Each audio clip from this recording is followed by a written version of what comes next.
নমস্কার শ্রোতা বন্ধুরা, গল্প শুনতে আপনাদের সুস্বাগতম। বন্ধুগণ, আজকের গল্পের নাম চোরের শাস্তি। এটিও গোপাল ভাঁড়ের মজার কাহিনী। তাহলে শুরু করা যাক। আগেকার দিনে পাড়া গ্রামে চোরেরা সিঁধ কেটে চুরি করত। আবার অনেক সময় চালের টালি সরিয়ে ঘরের ভিতরে ঢুকে চুরি করে দরজা খুলে পালাতো। এইভাবে এক চোর গোপালের বাড়িতে চুরি করতে এসে ভীষণ বিপদে পড়ল। গোপাল তখনও পাকা বাড়ি করতে পারেনি।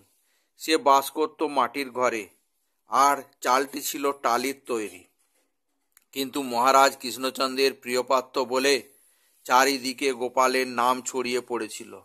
এই সব শুনে এক চোর গোপালের ঘরে চুরি করার মতলব করল। তখন প্রায় মাঝরাত।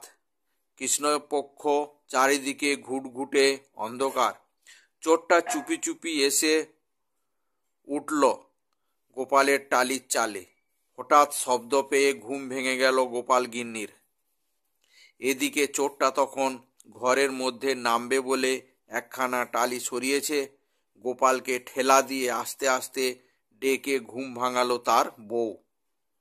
এমন সময় একদল ডাকাত গোপালের বাড়িতে ডাকাতির উদ্দেশ্যে এসে দরজা ভেঙে ঘরের ভেতরে ঢোকার চেষ্টা করতে লাগলো।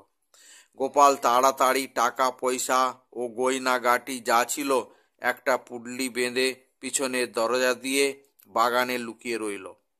ওদিকে চোর বেটার হলো বিপদ। বাড়িতে ডাকাত পড়েছে, অথচ তার পালাবার পথ নেই। চাল থেকেও মলের ডাকাতদের হাতে ধরা পড়বে। গোপালের বউ আগের থেকেই জানত যে চালের উপর একটা চোর বসে আছে। গোপালও তাকে বলে গেছে কি করতে হবে, পুরো বুঝিয়ে দিয়ে গেছে। তাই সে চেঁচামেচি না করে চুপচাপ অপেক্ষা করতে লাগলো। এদিকে ডাকাতরা দরজা ভেঙে ঘরের মধ্যে ঢুকেই গোপালের বউকে দেখতে পেয়ে বলল, বাড়ির কর্তা কোথায় বলো, তা না হলে তোকেই কেটে টুকরো টুকরো করব। তাড়াতাড়ি বল, বাড়ির কর্তা কোথায়? গোপালের স্ত্রী ও বেশ বুদ্ধিমতী ছিল এবং চালাকও। তাছাড়া গোপাল তাকে সব বলে গিয়েছিল। তাই সে তাড়াতাড়ি ডাকাতদের বলল, কর্তা তোমাদের ভয়ে ওই যে টালির চালে বসে আছেন, ওর কাছেই সিন্ধুকের চাবি আছে। এর বেশি আর আমি কিছুই জানি না বাবা। তোমাদের পায়ে পড়ি, আমাকে তোমরা ছেড়ে দাও। ডাকাতরা তখন চালের উপর থেকে চোরটাকে নামিয়ে এনে সিন্ধুকের চাবি কোথায় জিজ্ঞাসা করতে লাগলো। চোর তখন ভয় পেয়ে ডাকাতদের পায়ে ধরে বললে, মা কালীর দিব্যি বলছি, আমি বাড়ির কেউ নয়, চুরি করতে এ বাড়িতে এসেছি, আমাকে ছেড়ে দাও বাবা। ডাকাতরা তার কথা বিশ্বাস না করে সিন্ধুকের চাবির জন্য নির্মমভাবে প্রহার করতে লাগলো। ডাকাতরা যত মারে সে তত বলে, আমায় ছেড়ে দাও বাবারা, আমি এ বাড়ির কেউ নয়, সিন্ধুকের চাবি কোথায় আমি জানি না। এইভাবে বেশ কিছুক্ষণ কেটে গেল। এদিকে গোপাল তখন সারা গ্রামের লোক জড়ো করে লাঠি সোঁটা বর্ষা প্রভৃতি নিয়ে হৈ হৈ করতে করতে সেখানে এসে হাজির হলো।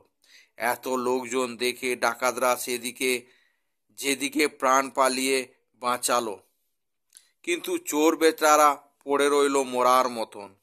তার তখন আর উঠে দাঁড়াবার শক্তি ছিল না।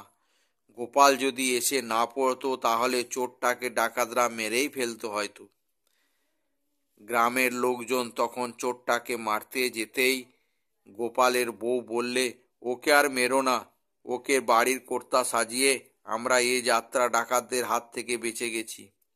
গোপালের বউয়ের কাছে সব কথা শুনে গাঁয়ের লোক তার খুব প্রশংসা করতে লাগলো। যে যার বাড়ি চলে গেল।